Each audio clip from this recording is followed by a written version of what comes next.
लोकसभा चुनाव के अब तक के 5 चरण संपन्न हो चुके हैं और मैं आपसे कह सकता हूं पूरे देश के अंदर एक ही धूम मची है, एक ही लहर है, एक ही नारा गूंज रहा है, एक ही स्वर में पूरा देश बोल रहा है, वह है कि फिर एक बार, फिर एक बार, फिर एक बार और अब की बार 400 पार। 400 पार की बात होती है बहनों और भाइयों। सबसे जो बुरी स्थिति होती है वो समाजवादी पार्टी की होती है, क्योंकि ये पार्टी तो एक क्षेत्रीय पार्टी है, कुल 60-62 सीटों पर चुनाव लड़ रही है और प्रदेश के बाहर मध्य प्रदेश में इसने खजुराहो में नामांकन किया तो प्रत्याशी अपना नामांकन ही गलत भर दिया और कोई लड़ने के लिए नहीं मिला। और अब तो समाजवादी पार्टी की और कांग्रेस की स्थिति क्या है ये आप देख रहे होंगे। आप सोचो, जब सत्ता से कोसों दूर हैं तब वो अपने नेता का सम्मान नहीं कर पा रहे हैं। रोज भगदड़, रोज अराजकता, रोज मारपीट, आपस में नूरा कुश्ती समाजवादी पार्टी के अंदर आप देख रहे होंगे। बहनों और भाइयों, जब इस सत्ता में रहे होंगे तब इन्होंने उत्तर प्रदेश की जनता का खून कैसे चूसा होगा, कैसे शोषण किया होगा, यह किसी से छुपा हुआ नहीं है। और इसीलिए मैं आपसे अपील करने के लिए आया हूं, मैं इसीलिए आपसे अपील करने के लिए आया हूं। लोकसभा चुनाव के 5 चरणों के माध्यम से आज भारतीय जनता पार्टी 400 पार के लक्ष्य को प्राप्त करने की ओर तेजी से अग्रसर हो रही है और इस 400 पार के लक्ष्य में हमें जौनपुर सीट भी चाहिए। इसी के लिए आपसे अपील करने के लिए मैं आपके बीच आया हूं। वैसे जनता जनार्दन स्वयं इसका जवाब दे रही है। जनता कह रही है 400 पार मोदी जी को इसलिए मिलेगा क्योंकि जनता की भावनाओं का उन्होंने सम्मान किया। तो ये सपा कांग्रेस के लोग पूछते हैं कौन सा सम्मान, तो जनता कहती है जो राम को लाए हैं हम उनको लाएंगे। तो राम को लाने वाले कौन हैं? मोदी जी। और 500 वर्षों का इंतजार समाप्त कराने वाले कौन हैं? मोदी जी। और बहनों और भाइयों, आपने देखा होगा एक तरफ राम भक्त हैं जो राम के प्रति अपना सर्वस्व न्यौछावर करते हुए भारत को दुनिया की एक बड़ी ताकत बनाना चाहते हैं। दूसरी तरफ रामद्रोही हैं, वे राम का तो विरोध करते ही करते हैं, लेकिन राजनीति के इस हद तक गिर जाते हैं कि अब भारत का ही विरोध कर रहे हैं। क्या कहते हैं ये लोग? कहते हैं कि पाकिस्तान को धमकी मत दीजिए, उसके पास एटम बम है। हमें आश्चर्य होता है, अबे दाने दाने के लिए मोहताज पाकिस्तान की धमकी भारत जैसे बड़े देश को देते हैं जो दुनिया की सबसे बड़ी उभरती हुई अर्थव्यवस्था है।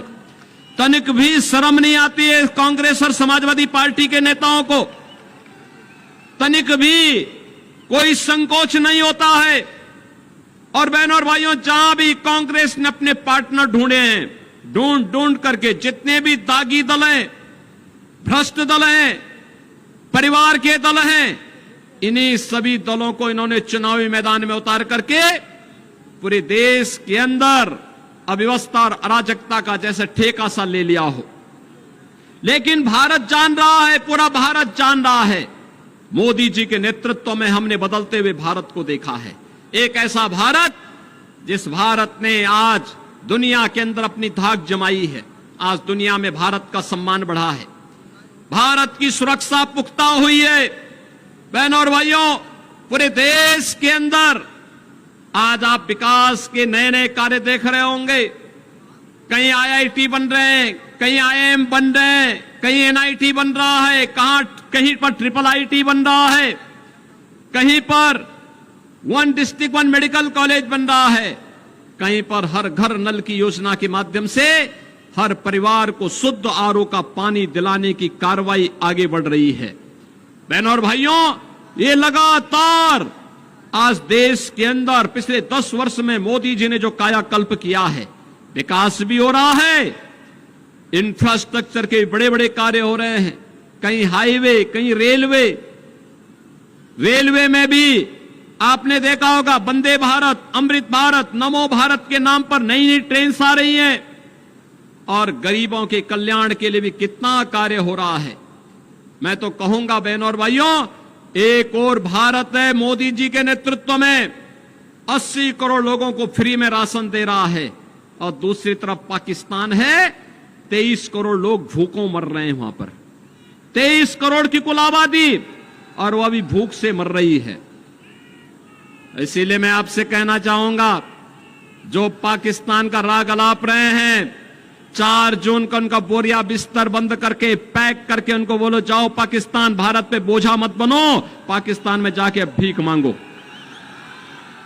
बहनों और भाइयों, एक तरफ भारत अपने 80 करोड़ लोगों को फ्री में राशन की सुविधा का लाभ दे रहा है, दूसरी तरफ पाकिस्तान में भूख से बिलबिलाते पाकिस्तानी लोग आपके सामने हैं। जितनी पाकिस्तान की आबादी है, उससे बड़ी आबादी को भारत ने पिछले 10 वर्ष में गरीबी रेखा से उभारने में मदद की है। 25 करोड़ लोग गरीबी रेखा से उभरे हैं भारत के अंदर। 60 करोड़ लोगों को आयुष्मान भारत में 5 लाख रुपए की आयुष्मान भारत की सुविधा प्राप्त हो रही है। और मोदी जी ने घोषणा की है, इस बार आएंगे 70 वर्ष से ऊपर के हर व्यक्ति को फ्री में आयुष्मान भारत की सुविधा का 5 लाख रुपए हर वर्ष उपचार की सुविधा उपलब्ध करवाएंगे। बहनों और भाइयों, 12 करोड़ किसानों को किसान सम्मान निधि, उत्तर प्रदेश में 1 करोड़ निराश्रित महिला, बुजुर्ग और दिव्यांग जनों को 1000 रुपए हर माह पेंशन की सुविधा, देश के अंदर 12 करोड़ गरीबों के घर में शौचालय, 10 करोड़ गरीबों के घर में उज्ज्वला योजना का सिलेंडर पहुंच गया, और 4 करोड़ गरीबों के मकान भी देश के अंदर बन गए।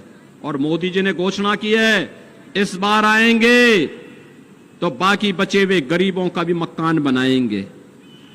बहनों और भाइयों, एक तरफ गरीब कल्याण का कार्य करने वाली मोदी सरकार देश के विकास को दुनिया के सामने, भारत को आत्मनिर्भर और विकसित भारत की आधारशिला रखने के लिए बड़े बड़े इंफ्रास्ट्रक्चर के कार्य देश के अंदर हो रहे हैं, और दूसरी तरफ राम का विरोध करके रामद्रोही वे लोग हैं जो भारत का विरोध करते हैं, भारत में जातिवादी और परिवारवादी राजनीति करते हैं। पहले जाति के नाम पर आपको लड़ाएंगे, फिर आपके हिस्से का बंदर बांट करवाने का काम करेंगे। यही तो काम किया था इन्होंने, यही तो काम कर रहे हैं, यही तो इनके कारनामे हैं। आज मैनिफेस्टो पढ़िए कांग्रेस और समाजवादी पार्टी का। ये मैनिफेस्टो इंडी गठबंधन का क्या बताता है? ये मैनिफेस्टो बताता है, इन्होंने कहा है कि अगर कांग्रेस की सरकार आई तो अनुसूचित जाति, जनजाति और पिछड़ी जाति के आरक्षण को ये लोग मुसलमानों को दे देंगे। क्या आप इसको स्वीकार करेंगे क्या? अरे तो बाबा साहब भीमराव अंबेडकर का अपमान है, भारत की मूल भावनाओं का अपमान है। बाबा साहब भीमराव अंबेडकर ने कहा था, धर्म के आधार पर भारत के अंदर आरक्षण नहीं हो सकता, क्योंकि यही आधार देश के विभाजन का कारण बना था। और दूसरा, ये लोग क्या करना चाहते हैं? इनसे पूछा जाता है क्या करेंगे, तो बहनों और भाइयों ये कहते हैं, एक झटके में क्या कहते हैं? कहते हैं कि जैसे ही सत्ता में आए तो गरीबी हटा देंगे। कैसे हटाएंगे? कहते हैं एक झटके में हटाएंगे। कहा एक झटका कैसा? कहा साहब हम लोग ये करेंगे कि सभी लोगों की संपत्ति का सर्वे करवाएंगे, और संपत्ति का सर्वे करवाने के बाद इनके द्वारा कहा जाता है कि संपत्ति का सर्वे करवाने के बाद यह उस पे एक वरासत टैक्स लगाएंगे।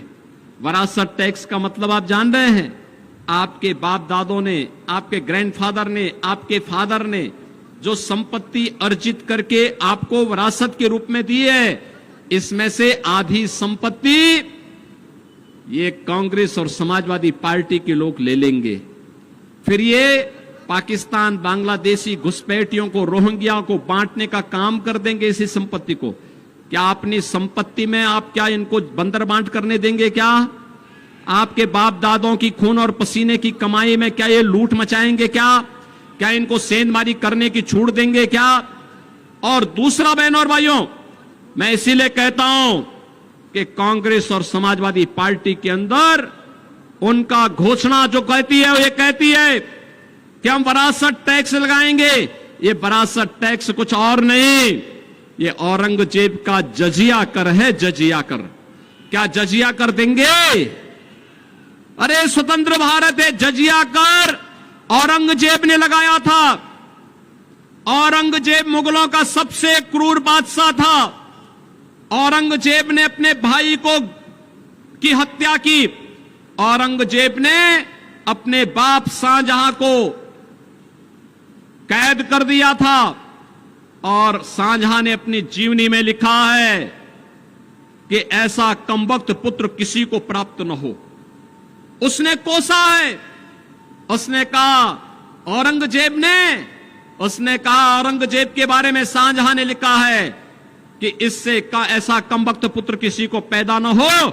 और कोसते हुए औरंगजेब ने कहा था कि तुमसे अच्छे तो ये हिंदू हैं जो जीते जी अपने बड़े बुजुर्गों का सम्मान करते हैं और मरने के बाद भी अपने परिवार, अपने पूर्वजों को श्राद्ध और तर्पण के माध्यम से जल देने का काम करते हैं। लेकिन दुष्ट औरंगजेब, तुमने तो मुझे एक एक बूंद पानी के लिए तरसाया है। बहनों और भाइयों, ये जजिया कर जो था औरंगजेब का, ये हिंदुओं पर लागू होता था। वो कहता था हिंदुओं को कि तुम या तो मुसलमान बन जाओ और नहीं तो तुम्हें जजिया कर देना होगा। बहनों और भाइयों, हमें कांग्रेस और समाजवादी पार्टी के इस गठबंधन के माध्यम से जो औरंगजेब की आत्मा आज घुस रही है, इसको पूरी तरह बेनकाब करना होगा। और इसीलिए हम लोग आए हैं आपके पास। ये जौनपुर संसदीय सीट पर भारतीय जनता पार्टी ने यहां से श्री कृपा शंकर सिंह जी को अपना प्रत्याशी बनाकर के आपके बीच उतारा है। कृपा शंकर जी चुनाव जीत के जाएंगे? मुगरा बादशाह की आवाज में बोलो, जाएंगे? दोनों हाथ, जहां तक मेरी आवाज जा रही है, जहां तक आवाज जा रही है, दोनों हाथ ला करके बोलो, मुझे बताओ, आश्वस्त करो, चुनाव जिता के भेजेंगे कृपा शंकर जी को? भेजेंगे। लेकिन इसके लिए आपको दो काम करने होंगे। आज 21 तारीख हो गई ना? क्या आज 22 है? 22 है ना आज? ठीक, चलिए आप याद रखते हैं। तब तो मैं आश्वस्त हूं कि 25 को सही समय पे वोट देने जाएंगे। तो आज 22 हो गई, 23 और 24 2 दिन का समय आपके पास है। इन 2 दिनों में कितने लोग ऐसे हैं जो कमल चुनाव चिन्ह के साथ फिर एक बार मोदी सरकार बनाने के लिए 10-10 घरों में जाकर के प्रत्येक सदस्य से मिलकर के कमल खिलाने का आग्रह कर सकते हैं? कितने लोग हैं? अभिनंदन आपका। आप तो पूरा ही मुगरा बादशाहपुर तैयार है। बहनों और भाइयों, 10-10 घर में 2 दिन में 20 घर में कवर करते हुए 25 मई को प्रत्येक परिवार को, प्रत्येक मतदाता को, वयस्क मतदाता को मतदान केंद्र पर ले जाकर के कमल खिलाने की आवश्यकता है। खिलाएंगे बहनों और भाइयों, कमल खिलाएंगे। और जिन लोगों ने पानी के लिए तरसाया है, पहचान के लिए तरसाया है, जिन लोगों ने विकास के लिए तरसाया है, जिन लोगों ने उत्तर प्रदेश के विकास को बाधित करते हुए माफियाओं को संरक्षण दिया है, ऐसी समाजवादी पार्टी की जमानत को जब्त करवाने का काम करेंगे। तो फिर मेरे साथ बोलेंगे, भारत माता की, भारत माता की, भारत माता की।